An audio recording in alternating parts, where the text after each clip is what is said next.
conversations, what kinds of questions are you asking when you're on one of these trips or looking at a technology or talking with a company? What things do you want to know? What are you trying to assess, and what kind of agenda are you trying to drive forward? First of all, trying to understand from a company perspective, what do you see as the major sort of geopolitical challenges? I think if we as governments are to address them adequately, especially in a technological realm, we need to understand how companies see things, because to be honest, often we don't really have the same starting point. Businesses, you move way faster than governments do. You have a tendency to be much more good at foresight than governments oftentimes are. And there are different dynamics at play for companies.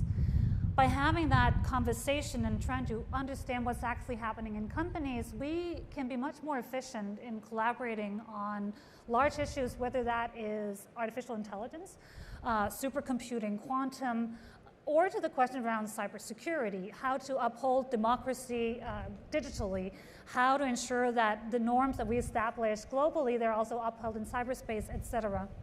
So I think that is one piece. The second piece that's really interesting for me is to see the movement as the industry sort of recognizes the geopolitical responsibility you hold as well. And I think the question, what is your foreign policy? Most companies would have said a few years ago, it's market expansion. That's my foreign policy.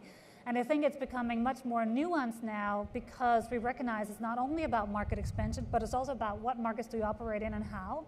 What are some of the challenges, whether that is export sort of challenges, FDI screening, some of you doing work, especially with researchers in countries where it's a bit more challenging. So engaging in that dialogue on how to support, I think, shared mission about creating incredible technology that can help solve the world's problems while at the same time addressing some of the geopolitical challenges.